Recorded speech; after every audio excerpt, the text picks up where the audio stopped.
Brucelosis es una primera, bueno, tiene varios sinónimos porque es mundial la enfermedad. Brucelosis se le conoce también como fiebre malta, ¿ya? Allá en el medio del Mediterráneo, allá en Europa. Ondulante por la clínica, porque la fiebre es ondulante, o enfermedad de Bang. Esto nunca se ha visto preguntar. Primera pregunta examen es una zoonosis. ¿De quién? De los animales que pastean. Vaca, caprino, también el chancho, o sea, de animales de corral. ¿Ya? De corral, muy bien, animales de corral. Es una zoonosis, o sea, viene de ellos. Nosotros nos infectamos por comer sus derivados de ellos. ¿Ya? La zoonosis más común de todo el planeta es la brucela, por eso la pasteurización es una norma mundial para manejo de alimentos, norma mundial. Y la vacuna de animales también es una norma mundial si quiere ser un ganadero formal. ¿Ya? En el Perú lo más frecuente es en Majes, el Valle de Majes. Transmisión por contacto directo, cutáneo, mucoso o por aerosoles, porque es la bacteria más chiquitita que hay, brucela, de las secreciones de los animales con nuestras secreciones. Típico de países desarrollados, ¿no? ¿Cómo se contagió el ganadero? Por su vaca, que estaba ahí, ¿no? En cambio nosotros los misios, ¿por qué nos contagiamos? Porque compramos un queso trucho que no pasteurizaron bien, porque no pasó un proceso de calidad y el producto está contaminado con ese animal. Es la diferencia. Entonces tú vas a ver brucela en Lima, ¿en quiénes? En los ganaderos, gente que trabaja en camal.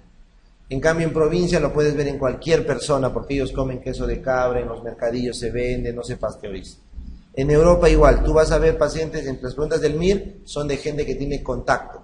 Por eso les digo, cuando preguntan brucela acá, te tienen que decir o que trabaja con animal de ganado o come comida no pasteurizada. Si no, no busques brucela, sería un absurdo. Ya en la pregunta. ¿Tiene vacuna? Fue pregunta de España, pero para el animal, no para el humano, porque a nosotros nos enferma. Al animal se vacuna. ¿Ya? Como ves acá, la microbiología, pregunta de examen, es un coco bacilo igualito que la Haemophilus y que la Bartonella. Coco bacilo, o sea, no está definido. Si te digo neumococo, estreptococo, estafilococo, son cocos, pues, ¿no? Escherichia coli, listeria, esos son bacilos. Pero este es coco bacilo, gram negativo, estrictamente aerobio, por eso tiene que ir a tejidos bien perfundidos, aerobio, facultativo, y este es el dato, intracelular inmóvil, intracelular inmóvil, intracelular inmóvil. Por eso vive en el res, en el macrófago del res, sistema retículo endotelial, ahí vive, ese es el dato. ¿Ya? Pregunta examen en Perú, en San Marcos al menos. Crece en medio de Ruiz Castañeda, bifásico. Ruiz Castañeda, lento, puede demorar hasta 2 meses en crecer la brucela. Imagínate, señora, le va a hacer sus diagnósticos y de acá a 2 meses le avisa lo que tiene. No pues, no podemos, ¿sí o no? Por eso el diagnóstico no es con cultivo, es con exámenes con aglutinaciones, ¿ya? Por el tiempo que demora. Es el gram negativo más pequeño después de la tularia. ¿Qué animalito iba con tularia? El conejito, muy bien, el conejo, tularia, perfecto. Entonces, es el gran negativo más pequeño, es intracelular, por eso puede viajar por aerosoles.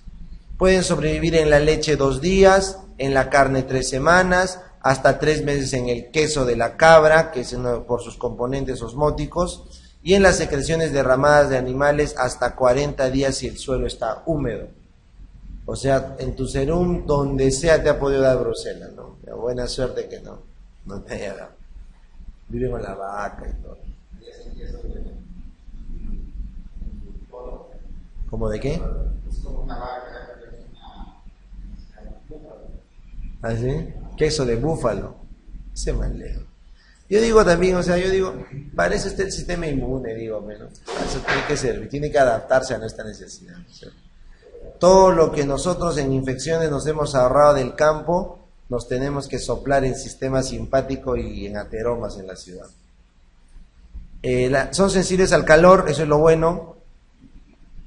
La radiación ionizante, las desinfectantes comunes, todo lo destruye, por eso la pasteurización es lo básico.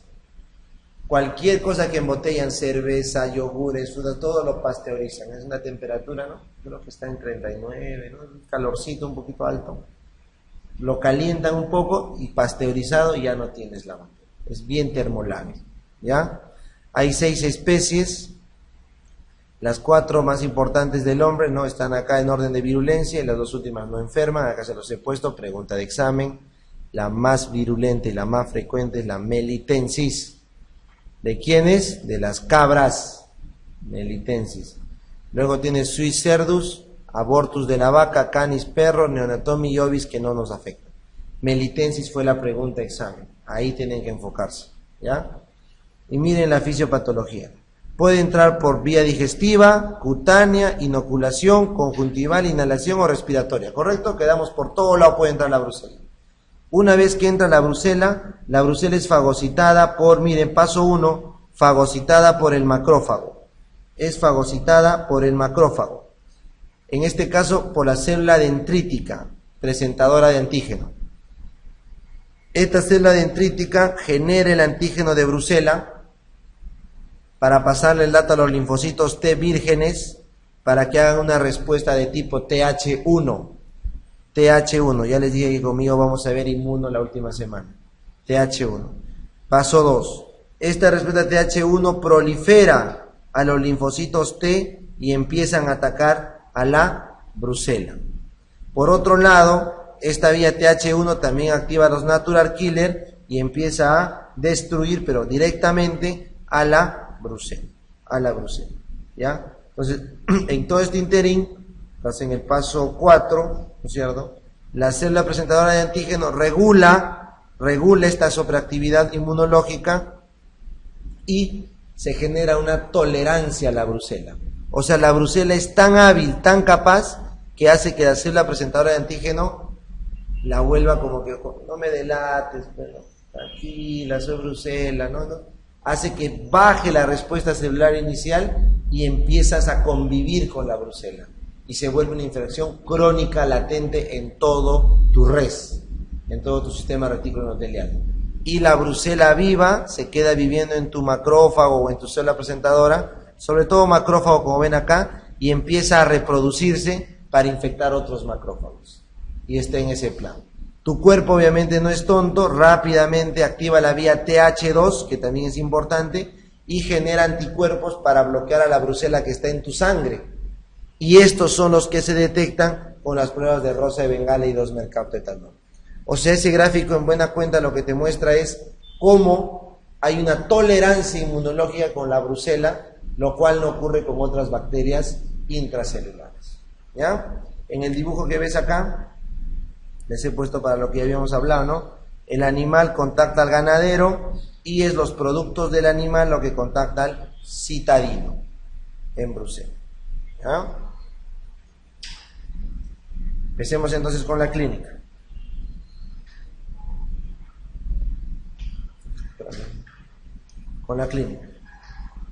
La brucela tiene un periodo de incubación bien largo, por lo menos un mes, como les dije. ¿Por qué? Porque es todo el tiempo que demora en hacer esa peña que les mostré del estadiaje de la tolerancia con el sistema inmune.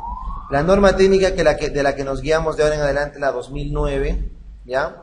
10 a 20 días es lo que ellos nos ponen como tiempo de incubación. Esto es del UpToDate. Es una enfermedad polimorfa recidivante, igual que TB, igual que lupus. Cuando te pregunten cuáles son las grandes imitadoras, las grandes enfermedades que imitan y se parecen a varias otras, polimorfa recidivante, brucela, TB y lupus. ¿Ya? Sus presentaciones pueden ser aguda, subaguda, crónica. Y acá vénganse abajo. Guíense de la norma técnica, no del MIR ni tampoco del UpToDate. Acá, norma técnica. Dícese que es aguda cuando es menor de 2 meses. Subaguda cuando llegas al año. Y crónica cuando pasas del año. Son las 3 formas que la norma técnica divide la brucela.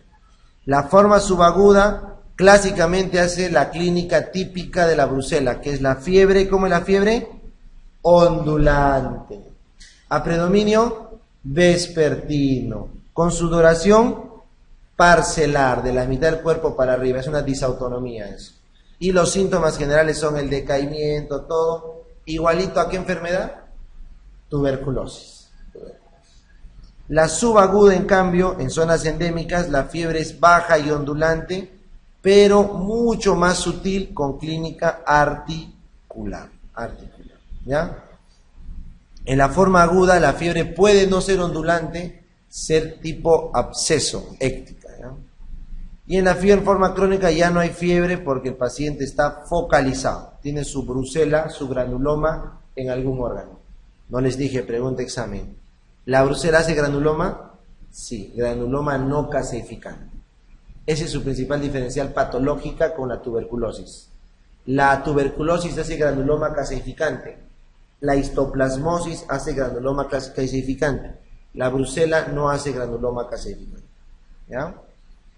Seguimos. En los niños es más benigno, por la respuesta inmunológica más débil. En el embarazo, pregunta examen, ¿por qué creen que se llama abortus? Porque hace abortar a las vaquitas. Tú dices, mi vaquita está que pierde sus hijos. Sí, pues, porque tiene brucela. Y en el humano también. Aborto, muerte fetal, ambos. No es igual, ¿verdad? Aborto es antes de la semana 20 a 22 y muerte fetal es pasada de la semana, ¿no es cierto? El VIH-Sida no es una oportunista, no te olvides, no es criterio de oportunismo la brucela. La tuberculosis sí, en países no endémicos de TB. Eso van a ver mañana en VIH, como no te olvides. ¿Ya?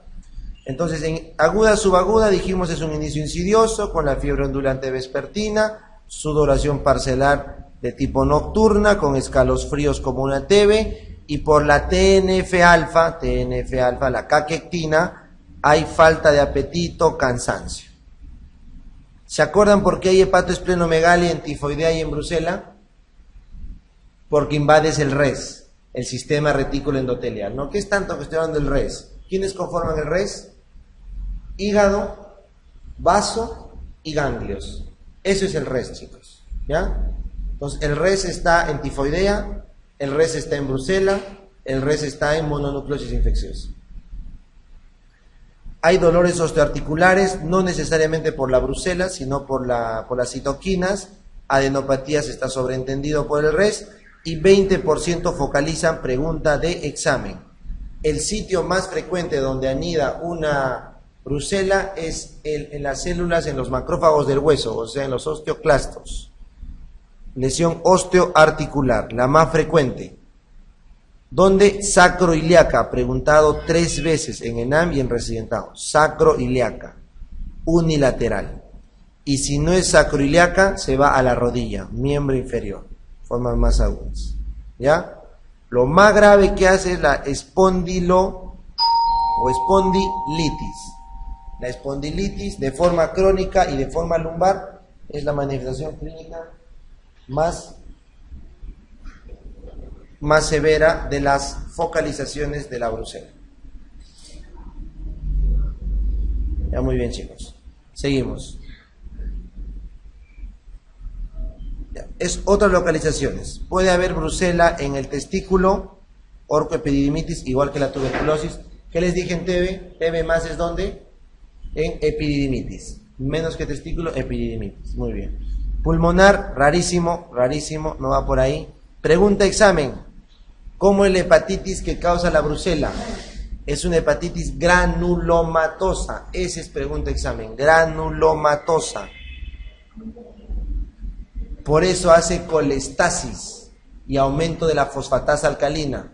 Porque los granulomas obstruyen los conductos biliares, pero no el común, el derecho izquierdo, sino microscópicamente.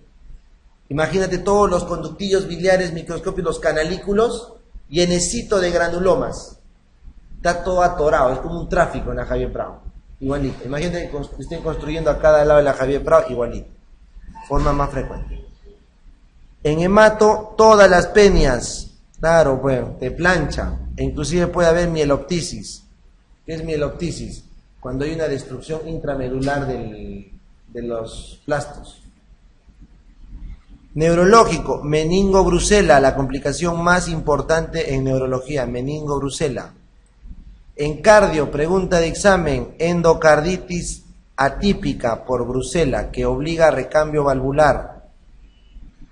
En oftalmo, uveitis. En dermato, bueno, casi no hay mucho. Así que no, es inespecífico. Muy bien. Diagnóstico. No, por favor, diagnóstico. ¿Vaca o queso? Así la pregunta. Si ven a la vaca, al ganado o al queso que te comes, eso es. Primero antecedente de exposición o ocupación laboral. Esa es la historia. Y luego exámenes auxiliares. Gold standard, ¿cuál creen que sea? Cultivo. ¿Qué cultivo? Mielocultivo, igualito que tifoidea. Gold standard mielocultivo. Solo que en este caso, en tifoidea dijimos que era el hemocultivo por practicidad y acá es la serología por practicidad. Pero gold standard es mielocultivo. Pero el diagnóstico se establece según la norma técnica con serología. Cuando tienes brucela en lugares atípicos que no puedes encontrar bien, o sea, no ves la serología, pero lo ves en lugares atípicos, PCR.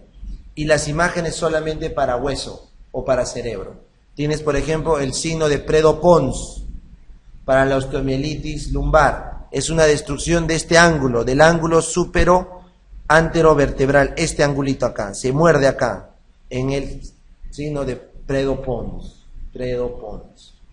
En cambio, en la TB, en el mal de Pot, el daño es central. Central. ¿Ya? En la enfermedad de Schwarz-Wagner, que vamos a ver en traumato, se sale el disco. Ya, eso después. Predo Pons, ángulo. ¿Ya? Ángulo. En la espondilodicitis, que es la enfermedad más grave, dijimos, ¿no?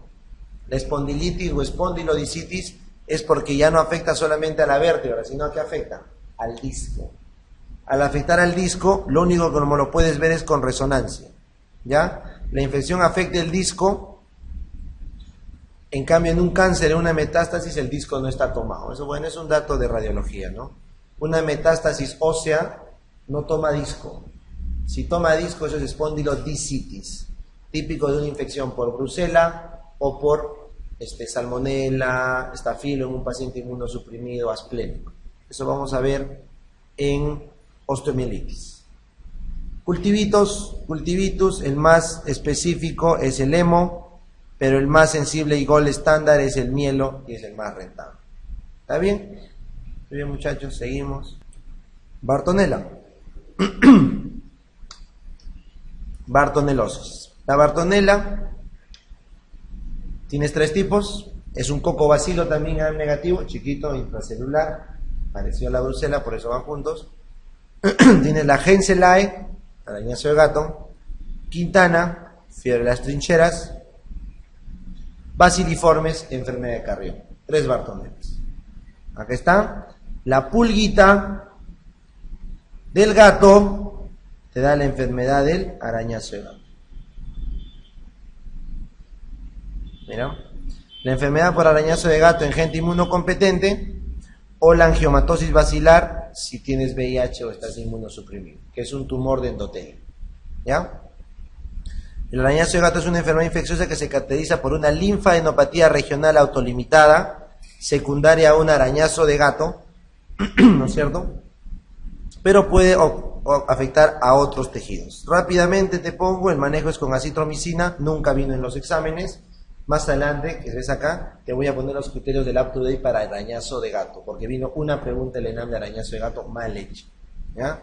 Arañazo de gato, como te dije, es autolimitada, linfadenopatía, puede haber compromiso visceral, es por la pulga del gato, la pulga del gato, Bartonella Genselae. En niños, ¿por qué en niños? Porque juegan con el gato. ¿Ya? La clínica es cutáneo ganglionar la mayoría, no visceral. Entonces, ¿qué va a pasar? El chiquillo va a tener una lesión vesicular, eritematosa, papulosa, donde le arañó el gato y a los 10 días se hace su ganglio, en el codo o en la axila. Entonces, cuando tú sospechas, mira, a los 14 días tienes una linfadenopatía dura, eritematosa, que puede supurar axilar, epitoclear o cervical. Depende de dónde haya descolonizado la Bartonella. La pregunta de examen era absurda, cuando van a ver. Porque el diagnóstico es con esto, 3 de 4. Primero el gato, sin gato no hay Genselae. Segundo, ese ganglio, su pus tiene que ser estéril a todo. O sea, no puede ser un estafilo que sobreinfectó. Y tiene que pintar solo con PCR para Bartonella Genselae. ¿Está bien? Y o son 3 de 4, ¿no? O serología positiva para Bartonella Henselae más de 1 en 164. 1 en 64. 500 soles cuesta esa prueba. Toda la vida piden en la naval, ¿no? Yo soy editor ahí y toda la vida les rechazo. Informe ampliatorio, informe ampliatorio, informe ampliatorio. Y toda la vida me ponen, ¿no? Paciente refiere que tuvo un arañazo con su animalito y tiene una herida y te con fiebre. Y les copio esto, ¿no es cierto? ¿Dónde está la pus estéril? ¿Dónde está? No hay. ¿Ya? Por eso es importante. Y finalmente, si biopsias, hay un granuloma. Forma un granuloma. ¿Ya? Ya tienes enfermedad de arañazo de gato. Ahora vamos a la quintana. La quintana o enfermedad de las trincheras en gente inmunocompetente, o también angiomatosis basilar en gente inmunosuprimida, porque la Bartonella tiene afinidad por el endotelio, cualquier Bartonella.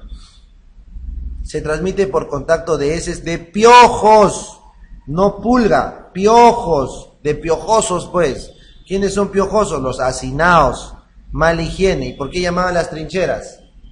Pues se acuerdan de la Primera Guerra Mundial, meses, años en una trinchera y no se podían mover ahí, defendiendo la línea.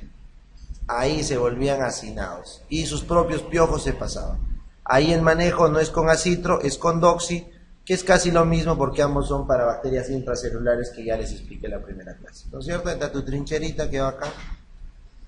Y finalmente vamos con la enfermedad de Carrión, la fiebre de la orolla o verruga peruana. ¿Ya? Son las dos fases que Carrión se inmoló, lo descubrió, pero ya mi profe me ha contado la verdadera historia, así que no se los voy a contar. ¿Ya? ¿Transmitido por qué mosquito? ¿Qué mosquito? Para Bartonella lutzomia, Leishmania lutzomia, malaria, Anopheles. ¿Ya? Y el Aedes aegypti, puro virus. Seguimos, hasta que no se cuelga, está bien, no se cuelga la compita. Empecemos. Bartonella, la enfermedad de Carrión. La que lo causa es la Bartonella bacilliformis, que tiene una enfermedad bifásica. Una fase es hemática, como ven acá, porque tiene afinidad por el glóbulo rojo, de edad media. No se olviden, cuando hicieron con Jaime el falciparum, aquel glóbulo rojo ataca a todos. En cambio el Vivax, solo a los viejitos. Muy bien. Y tiene una segunda fase histioide porque se va al endotelio. Tiene doble trofismo celular. Es transmitido por un flebotomus, la lutzomía, y sus dos manifestaciones son la fiebre de la orolla o fiebre de Carrión y la verruga peruana. Una enfermedad antiguísima, bueno, de 1800 les he puesto por el de Carrión y todo. Es un bacilo gram negativo, cocobacilo en verdad, cocobacilo gram negativo, bien pequeñito, intracelular, igualito que Bruselas, solo que Bruselas es más pequeñito, ¿ya? ¿Dónde vive? Acá hay una clínica, no sé si pueden leerlo bien, espero que se lea. Han hecho un cuadro epidemiológico de dónde vive la Bartonella, no la lutzomía. La lutzomía puede estar en ambos lados, porque hay leishmania en la sierra y en la selva, en ambos lados de la cordillera. Pero para que la lutzomía verrucarum, que es la de la Bartonella, ¿no es cierto? Ella tiene predominancia por la costa, por la sierra de la costa. Ven acá. La zona 1, no sé si lo ven bien, palúdica de la costa, malaria en la costa, ¿dónde hay, chicos? En Tumbes Piura. Zona 2, verruga peruana, chiqui por acá, valles interandinos, entre 1000 a 2500 metros, en la zona de la Yunga, por ahí está Ancash. Zona de la UTA 3, igualito, valles interandinos. Tiene zona del tifus exantemático epidémico, la 4, más arriba, tifus exantemático y más arriba. Zona transandina, bueno, mal estudiada, no interesa eso. Y acá Saita, 6, selva con toda la patología común de los charapas, ¿no es cierto? Todo lo que hay en las enfermedades de la selva. ¿Dónde vendría acá el dengue en este gráfico? en cualquier ciudad donde haya agua con Aedes, ¿no es cierto? Agua con Aedes, pero templada. Uno no va a ver. Entonces lo que quiero que recuerden con esto es de que la Lutzomia verrucarum, que lleva la Bartonella basiliformis, está en los Andes del Perú, Colombia, Ecuador, la verrucarum, ¿no es cierto? Es una enfermedad que la tenemos hace muchos años en el Perú. Hay huacos con verruga, así que es netamente nuestra. Para que nos dé, no es así nomás, tienes que tener factor de riesgo. Tu escapadita te diste, ¿no? Por fin de semana largo a Ancash, pum, te pican, pum, haces Bartonella. En cambio un ancashino, ¿verdad?, que se respeta, un sanmateíno, sanmarquino del pueblo de San Marcos, no va a ser. Ellos hacen verruga, pero la fase aguda no. Trabajadoras vírgenes, ¿no? O sea, gente que va a trabajar por primera vez, hace la Bartonella. ¿Ya? O niños, con poca inmunidad celular. Entonces, empecemos con la clínica. Menos de 40% de las verrugas hicieron fiebre hace 3 meses. ¿Qué quiere decir? Vas a encontrar gente verrucosa que nunca hizo fiebre de la orolla. O sea, de frente debutaron con verruga. 56% son asintomáticos. Te pican, vas y nunca te diste cuenta y te dio bartonelosis. Acá más de la mitad, no pasa nada. ¿Ya? Fiebre de la orolla. Tiene la fase hemática que hemos dicho, que dura 3 semanas aproximadamente el proceso. Es una fiebre leve, con una cefalea no tan intensa, que lo diferencia de quién? De la salmonela, que la fiebre es intensa con buena cefalea. Hay anorexia, malestar, típico de una infección, pero este es el hiperdato. Hay una súper anemia. Te tira abajo la hemoglobina. Eso es lo importante. Esta es la más anemizante de todas las fiebres anémicas, excepto el falciparum. O sea, si a alguien le puede dar bronca en anemizar, es falciparum a la Bartonella. ¿Ya? Hay hepatomegalia con linfadenopatía, tan igual como ¿qué? Como Brucella y como salmonella. ¿Ya? Todo esto les digo para que lo descarten de tuberculosis y de malaria. Malaria suele hacer poco hepatoespleno, poco, y la tuberculosis tampoco no hace hepatoespleno. ¿Ya? Complicaciones, acá está la historia triste, ¿no es cierto? Un paciente en fiebre de la orolla puede infectarse, complicaciones infecciosas o complicaciones no infecciosas. Si no lo tratas, mueren 40% y mejoran sin tratamiento a los 3 semanas. Por eso Carrión nunca quiso matarse. Él sabía, no en ese valor, pero sabía que más de la mitad, mucho más de la mitad, no se moría. Él sabía eso. Por eso quería probar, porque sabía que solito recuperaba. En su época no había los antibióticos que hay ahora, ¿no? Es más, no había antibióticos. Entonces, él sabía que no iba a morir. No quiso inmolarse nunca. Esa es la historia. Se le pasó la mano. Y tampoco por el inóculo, porque él había practicado con animales, con un montón de... Se le pasó la mano porque él no contó que tenía salmonela crónica.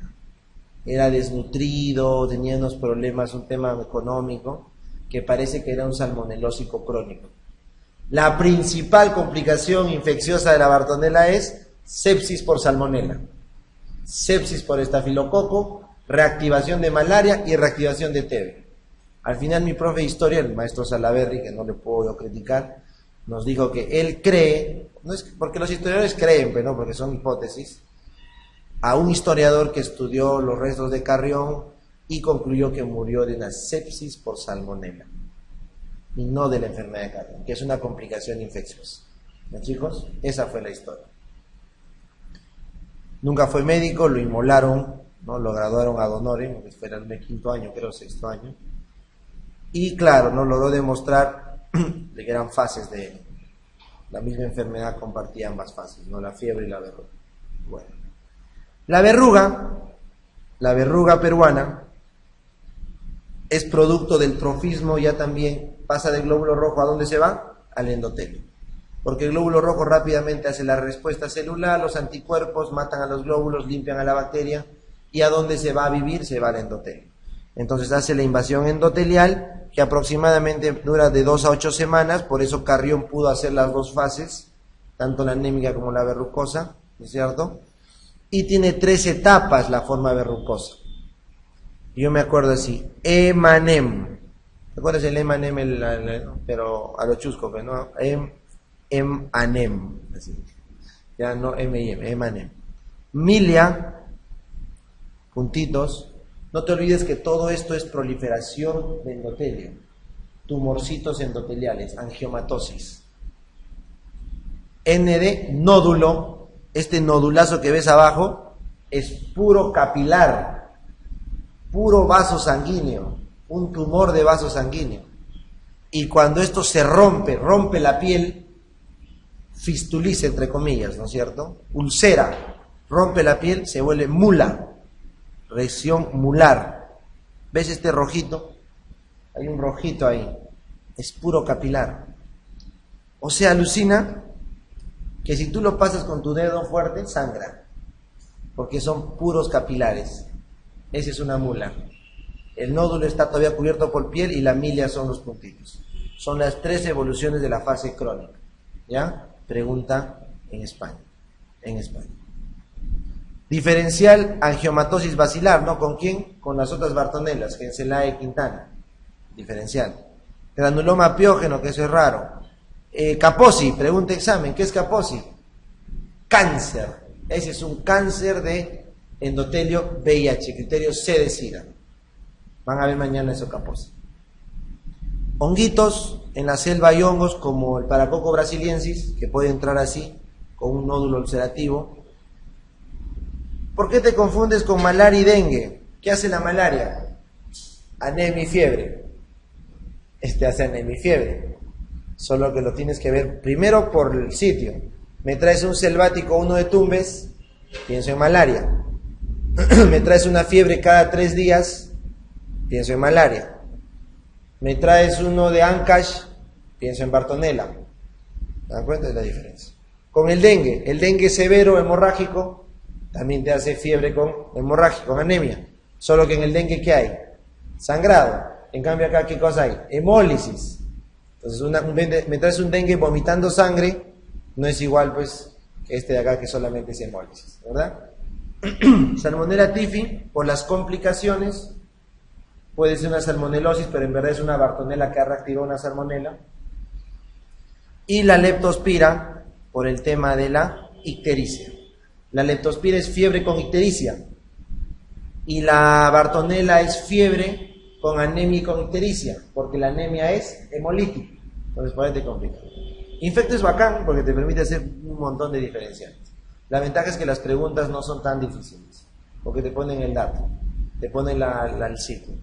Lo que yo quiero que aprendamos cuando banquemos es a que ubiquen la palabra, que es la que te da la clave. Imagínate si tú quieres estudiar radiología, ¿por qué te vas a estresar con los 50 diferenciales de síndrome febril hemorrágico?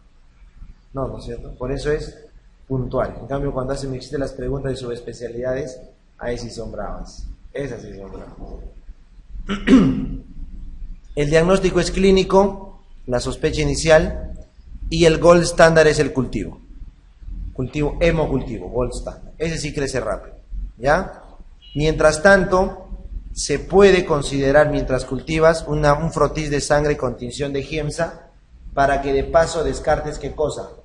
Malaria en el frotis de sangre. ¿Ya?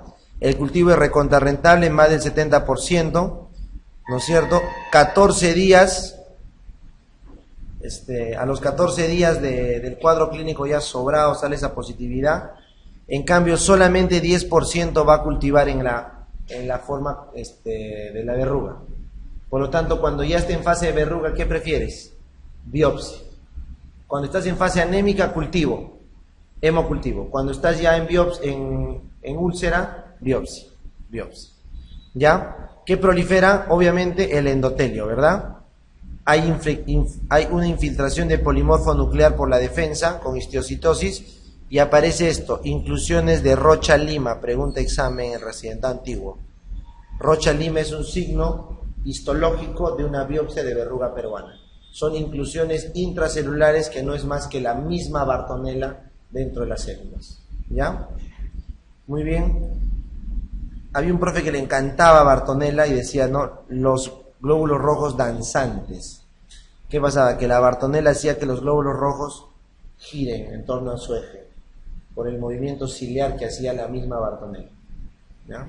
Bueno, date el ejemplo, te pica tu lutzomía, te incuba, ¿no? Dijimos más o menos incubación 1 semana, 2 semanas, fase hemática, salud 3 semanas, si no te mueres como Carrión, en algunos meses la fase histioide, que son las verrugas, ¿ya?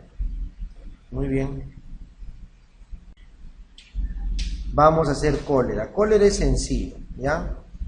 El cólera, ¿no? Tienes 2 grupos bacteriológicamente, el vibrio cólera como tal y los vibrios no coléricos, que son varios.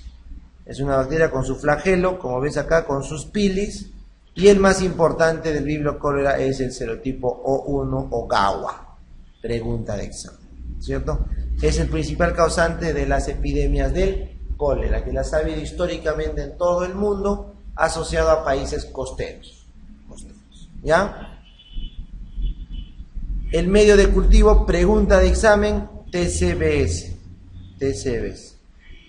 Tiene un nombre, tricítrico, ahorita no recuerdo, disculpen, ¿ya? Pero tiene un nombre según los componentes del cultivo TCBS, para cólera, ¿ya? La toxina, la fisiopatología, que esto es lo que quiero que aprendan, porque esto es pregunta de examen muchas veces, muchachos, varias veces. Esto es lo más importante. En cólera no nos preguntan mucho la etiología, ni la clínica, porque es diarrea, cosa y punto. Nos preguntan fisiopato.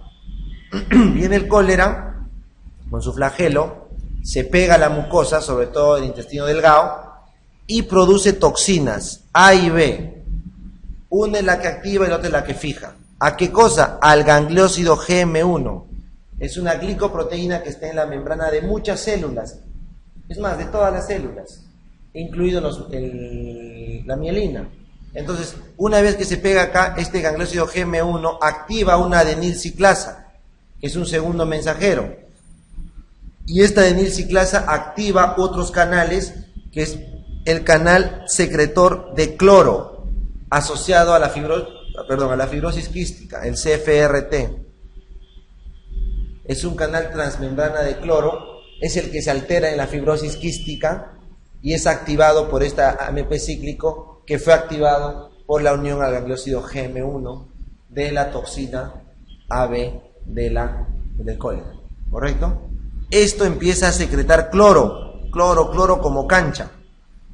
Entonces, el canal de sodio se cierra porque tú no puedes absorber mucho sodio. Porque ¿qué pasa cuando absorbes sodio? Mucho sodio. Agua, y te hinchas, es edema. Entonces, tu cuerpo regula mucho la entrada de sodio. Pero si está abierto el canal de cloro, obligado por ósmosis va a haber un flujo neto de agua, potasio y bicarbonato. ¿Por qué sale bicarbonato?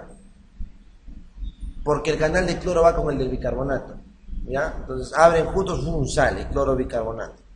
Y el potasio sigue a la gradiente de arrastre de agua. Entonces este cloro que sale, ¿no es cierto?, aumenta la secreción del ion cloro, jala agua, esta agua jala potasio y bicarbonato y el paciente termina casi en una diarrea bien alcalina, bien acuosa, de más de 12 litros inclusive de volumen. Por eso es una diarrea acuosa, rica en sodio, porque no puede absorberse, dijimos, este sodio, ese que está bloqueada esta absorción de sodio, rica en potasio, rica en cloro y rica en bicarbonato. Es una hiperdiarrea, todos tus electrolitos se están yendo, ¿no?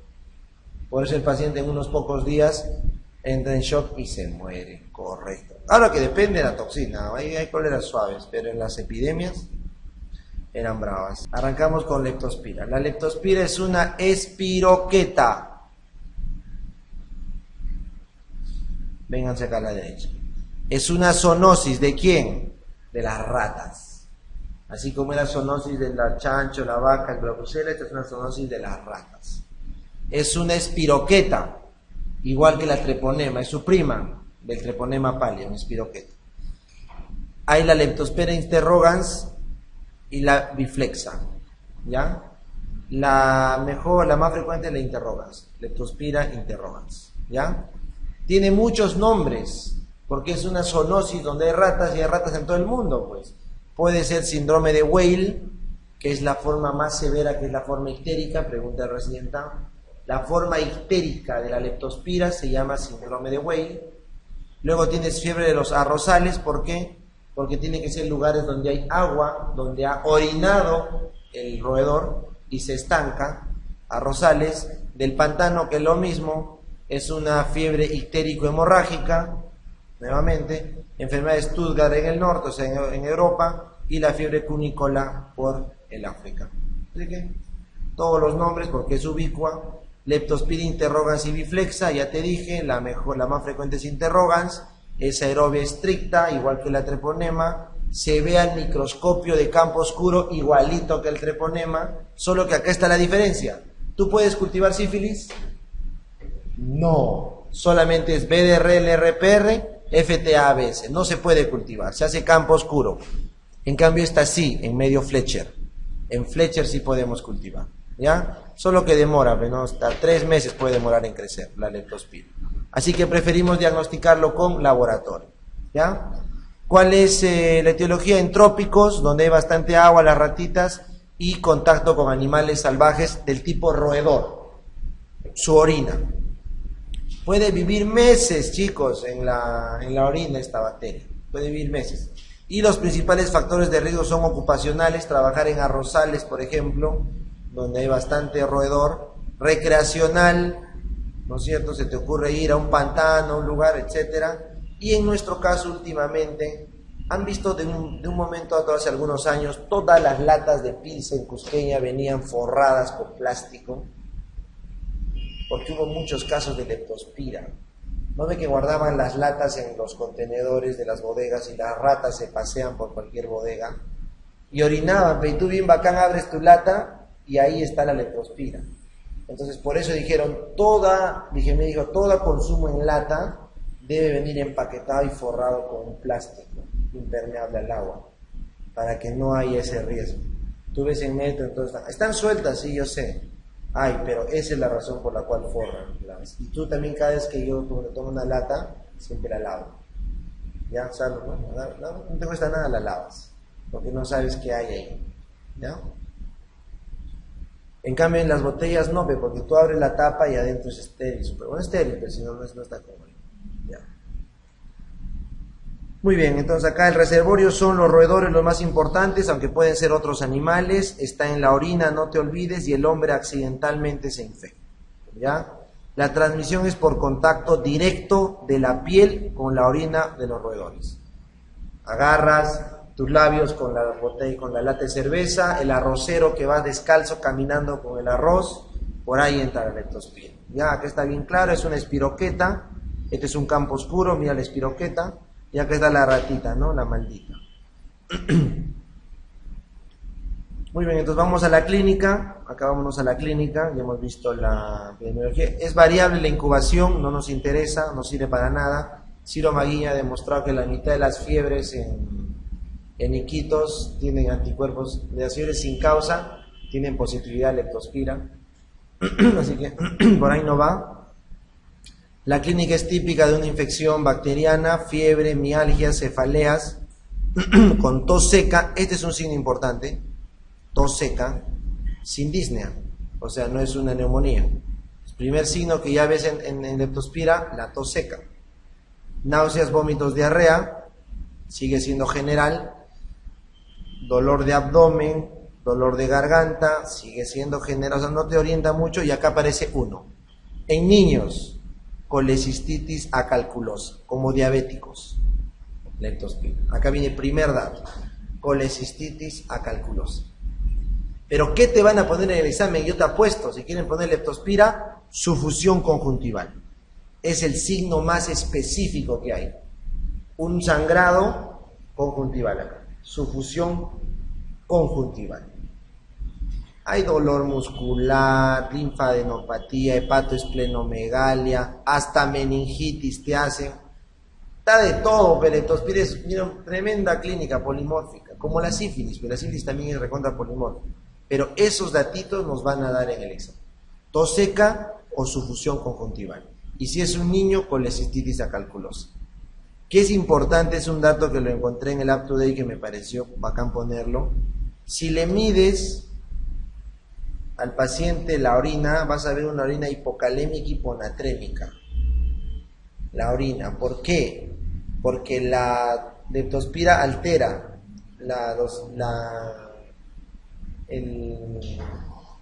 los canales de regulación de sodio y potasio en el riñón. Por eso hay hiponatremia y hipocalemia en la orina. ¿Ya? Bueno, ahí tienes complicaciones, insuficiencia renal aguda por obvias razones que acabo de decirles, uveitis, síndrome de histeria respiratorio, por eso es la tos, y la más importante, IHA, que es insuficiencia hepática aguda. ¿Cómo se llama cuando la leptospira hace ictericia? Síndrome de Weil. De Weil. Muy bien. Perdón. Es mal pronóstico cuando aparece la disnea, la creatinquinasa se aumenta o hay vasculitis. Bueno, no importa. Diferenciales, chicos, miles, pues malaria, dengue, esto ya es para un infectólogo ya más complicado, porque te da de todo, ¿te das cuenta? Malaria te da también hemorragia, ictericia, perdón, anemia, ictericia, dengue te da hemorragia, ictericia, es complicado, ¿ya? Felizmente, 90% son anictéricos y 15% totalmente asintomáticos. Así que a lo mucho hay una clínica, como te dije, de dolor abdominal, tos seca, sufusión conjuntival y se acabó. La enfermedad de Weil, que es la histérica, mortal, 5 a 10%, es ictericia, fiebre y una hemorragia severa que mata, ¿ya? Y la principal causa de muerte es la neumonitis hemorrágica, la enfermedad leptospira. Muy bien, vamos acá al laboratorio. En el laboratorio, no sé cómo está. En el laboratorio no sirve, Ciro Maguiña lo demostró. No cierren, no. ¿Lo quieren abrir? No sé. Vamos. No sirve. Ciro Maguiña demostró que la mitad de fiebres de origen que no saben la causa en Iquitos, por ejemplo, pintan positivo para leptospira. Así que por gustos. Si pides placa porque hay tos, ¿qué vas a encontrar? Patrón alveolar. Eso es sinónimo de que está viendo hemorragia, neumonitis hemorrágica. El diagnóstico es clínica y con cultivo de Fletcher. Ese debería ser el gold estándar. Sin embargo, es el gold estándar. Nosotros utilizamos serología por practicidad. ¿Ya? En sangre, en líquido cefalorraquídeo, hasta por 10 días va a estar presente en el 50%. Y la orina a partir de la semana. Más adelante les voy a mostrar esto, cómo es la serología. Esto es lo que se pide, chicos.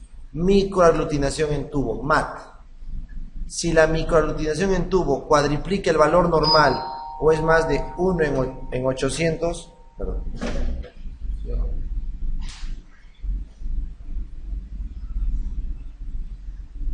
Entonces el diagnóstico final es con cultivo, pero como no se hace por el precio, por todo el tema, lo práctico es ante una sospecha clínica alta, microaglutinación en tubo 4 veces en aumento, 1 en 800. ¿Ya? Obviamente, ¿con quién se va a cruzar? Con sífilis, porque es una espiroqueta, con Lyme o con legionela. Por eso, la conclusión del up to date es que no sirven los exámenes de laboratorio. Esa fue la conclusión. ¿Ya?